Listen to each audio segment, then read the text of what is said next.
Bruno Fernandes, man. Surely this guy is the best player in the league right now. You put players that can actually finish in front of him, and boom, 16 assists and counting. It's crazy what you can achieve when you play him as a 10, which is what makes the fact that someone decided he was better suited elsewhere questionable. You know who you are. But even then, he was prolific. 18 games before Carrick, 8 assists, 5 goals. In the 9 games that Carrick has been in charge so far, Fernandes has 8 assists and 2 goals. And really, that number should be higher. But it really isn't just that. The only reason he has the capability of playing deeper and still be so productive is because of the all-round player that he is. He's relentless in defense. He seems to always find the best angles for receiving and offloading. He's not the strongest player out there, not the tallest, not the fastest, not the most agile or athletic, not the best dribbler, but that right foot and that mind can do magic. And on the note of putting players that can actually finish in front of him, of course, do that and let the numbers rack up. Just don't ask them to turn provider. Brother Sheshko, just shoot.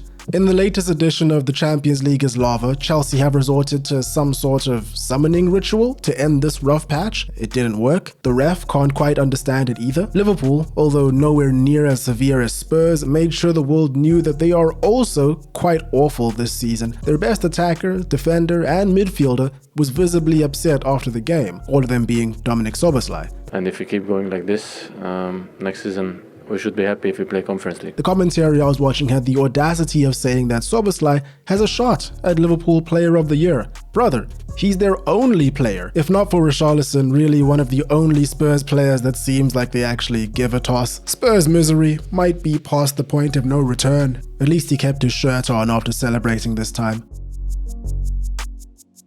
Hello everyone, hope you're doing well, welcome back. Bruno Fernandes is just magical. He's only 5 assists away from breaking the all-time Premier League record of 20 assists that was set by both Kevin De Bruyne and Thierry Henry, and he's already broken the Manchester United assist record set by David Beckham, 15 assists for him. And I guess this gets brought up quite a lot regarding Bruno Fernandes. It really is a shame that he wasn't surrounded by more competent players throughout his entire United career. That sentiment that I guess already brought up about twice in this video so far, this being the 3rd time, of him needing better players, better finishers in front of him to really show the value that he brings. I can't think of any other time other than, Greenwood, Martial, Rashford in 2021 when they were banging goals in and Bruno Fernandes was racking up assists and goals. But even that season, along with last year's season, 24-25, he only managed 11 assists. Everything is just set up so well for him to thrive and really rack those numbers up. Of course, he's helped by Casemiro's ever-present head. It seems that those two are now the most prolific scoring combination in the Premier League so far this season. And you know, me along with several other people that follow Manchester United are kind of left thinking how this team is actually going to survive without these two.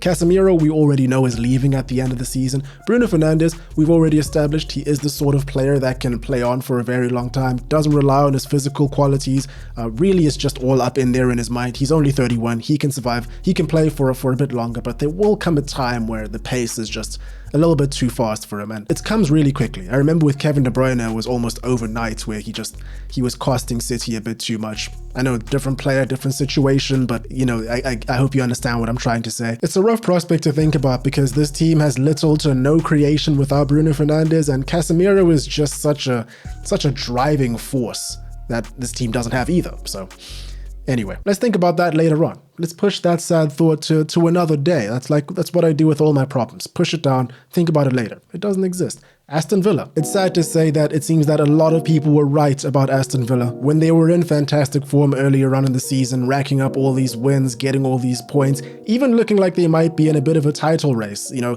a lot of people were still saying and commenting that they were overperforming, and nobody really believed, sternly believed that they were actually in a title race. And why would you? When you look at their squad depth and their squad just in general, compared to the likes of Man City, of Arsenal and all of that. But even still, the fall off has been quite stark, and now we're getting to a position where many don't even think that they'll be in the Champions League next season. And it seems that all the people that really doubted them earlier on, they're kind of all vindicated now. Because when you try to gather even a little bit of information on Aston Villa, the first articles that come up look like this. And they are correct. Another quick search for stats shows that Villa are 14th in terms of expected goals and 9th in terms of actual goals scored, 5th in terms of expected goals against, and 13th in terms of actual goals conceded. And they find themselves in 4th place. And yes, I'm well aware that these sorts of stats have been somewhat overinflated in terms of their importance when it comes to general football discourse, but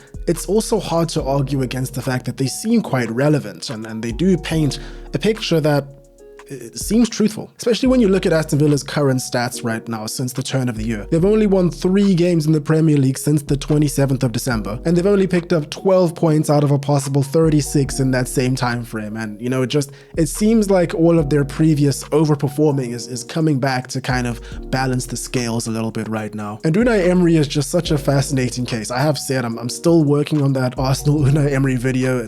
It should have been out by now, but it's just very long, and it is more of an Unai Emery video than an Arsenal video at this point. But he just seems like he thrives in these environments where the team is big but not challenging for the top things, but they're still able to do a lot of things. They should still be able to cater to him quite a lot and then bring in a lot of his own people, change the club to his own image. He wasn't allowed to do that at Arsenal, which is a lot of the reason why he failed, but I guess you'll see that in the video. But he does such a fantastic job of lifting certain clubs of a certain stature into great positions, but he seems to just struggle to push forward into that next stratosphere of greatness. And obviously it's not an easy thing to do, but yeah, it's happening again. Anyway, let's go on to the match. So Man United were looking very sharp, as you would expect. They hadn't played for about 2 weeks by this point, the benefits of not being in every competition. And Aston Villa were defending very deep because of their current form and United's current form. You have to be wary. Even still, there were a lot of moments of really poor quality in the first half. Lots of misplaced passes, miscommunication, all of that. And everything really came through in the second half when Bruno Fernandes and Casemiro decided to break the deadlock. I must say I'm quite happy that Arsenal is getting a lot of flack for their tendency to rely on set pieces, because Man United are, you know, they're up there right now. Casemiro's done it again over here. His movement right before, the leap, the positioning, the touch. Imagine if he played for Arsenal. I shudder at the thought. But I think it was a very fun game to watch. Out of the 2 games that came on that Sunday, the 2 big games, Liverpool, Spurs, as well as United, Villa, this one was the one that was a bit more exciting, particularly that second half. At one point, United decided to just not play anymore, you know, kind of take their foot off the pedal and let Villa attack them, and sooner or later it was going to result in a goal for them, and it did. Of course, I have a few issues with this Barkley goal. Quite a few things didn't really add up. In the lead up to this goal, we have Tyrone Mings handling the ball, and then the ball comes back into it and Ross Barkley shoots. Great shot, great finish, but Amadou Onana is standing in front of Lamens. He's not obstructing his vision, so Lamens can still see the ball coming in, but he's still in an offside position. The ball clearly touches him, or at least grazes the back of his shorts, and then it goes in. Now, the question of whether he's impeding Lamens' vision isn't really a question at all. He's clearly not. There are a lot of angles that show that Lamens can see the ball, how the ball is shot and its trajectory throughout, but he clearly is impeding Lamens' decision making. I find it hard to argue against that. He's in an offside position. The ball does touch him. Yes, it's not a significant touch, but I think that if you're in Lamens' mind, he can't really make a decision until he sees where the ball goes after that touch. But again, maybe that's just some bias coming through from me. It's a lot easier to discuss these sorts of things and not be upset about them, seeing as the game did go United's way. But what do you guys think? Just like Fernandes did with the first goal, he comes through with another incredible delivery for Matheus Cunha, who makes it 2-1. And that pass in behind was on for a very long time. In that period where the game was just a bit of a scramble and both teams were really going at it and throwing everything at each other, and Mbeumo, right before this pass goes through to Cunha, you can see he makes that run and isn't found. When Cunha does it, it was just going to happen. It was always going to happen. Great pass, great finish, and Benjamin Sesko comes in and scores to make it 3, finishing the game. Which is, of course, my daily reminder that one of the main reasons United even got Sesko was because they missed out on Liam Delap. It's funny how things work out. And then, of course, we have the Rasmus Højlund comparisons. Højlund was unlucky. He was making a lot of great runs. He wasn't being found. There was a lot that was left to be desired from his time as United's number 9, but I just think that Šeško's a better player. I think his movement is better. I think he's able to draw a lot of defenders out of positions a lot better. He seems to be a lot better in the air for sure. I don't see any reason why he's not going to get even better and better at United, so long as he just becomes a bit more selfish. But just again on Bruno Fernandes and the quality that he's able to bring into this team in final delivery that no one else is able to match, not even by a fraction. Dalot is inconsistent with all of his crosses. I don't know how many crosses Dalot puts in per game, but one of them is decent out of like the 12 or so. Benjamin Šeško, we saw later in the game, he tries to find Amad Diallo and he just misses entirely. And then a couple minutes after that, Amad Diallo tries to find Benjamin Šeško and it's a terrible ball too. It's a problem that we should deal with later on, as I said earlier. Let's forget about that. Michael Carrick is making a really strong case that he needs to remain in that position. Aston Villa, obviously great team, but I guess they're not ready to really consistently push to the high level. And I guess the main reason is because I'm gonna have to explain to my grandchildren that they did not score in this situation, which I don't understand.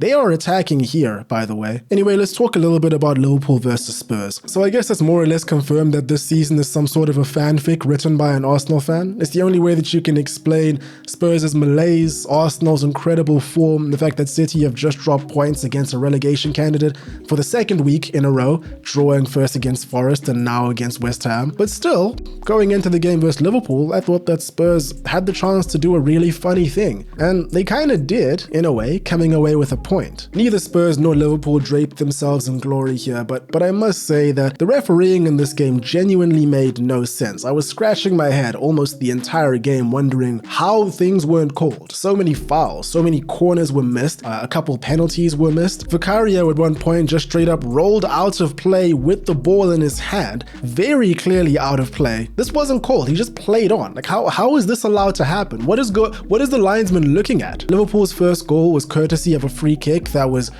very soft in terms of how it was won, but still there was contact, and I guess that's all you need these days. But even going above and beyond that, there were so many instances throughout the game with challenges exactly like that, way more physical, that weren't called. But this one was, and coincidentally it was in a really great spot for Dominic Szoboszlai. But even further to that, it wasn't the best free kick. Vicario was just bad. How has he not saved this? And contrary to popular belief, as a spectator, I'm extremely self-aware in saying that I would never be able to save goals like that, neither would you watching this. But I feel like we see goalkeepers make these saves all the time, and Vicario is someone who I think when he first came into the Spurs side was praised quite a lot for his shot-stopping ability, and now it seems it's all gone.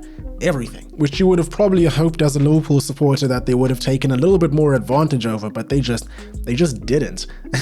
Spurs had many chances to get back into the game, of course courtesy of some really questionable defending from Liverpool, but they just weren't penalized as much as they really should have been. Again, let's take a look at another piece of questionable refereeing. We have this moment over here with Richarlison being pulled down by Virgil van Dijk. Richarlison does manage to get a shot off, but nothing is called. The game just goes on. The man is actively being pulled down and nothing is happening. And the worst thing about this is that situations like this make people understand and get on board a lot more with people that dive and that try to cheat the system in that sort of way. Because if Richarlison decides to go down over here and doesn't get his shot off, he probably gets a penalty, right? Although I don't know if that's true, because Spurs actually, get this, have not had any penalties whatsoever in the 25-26 season, which just shows that they have some really bad juju put on them.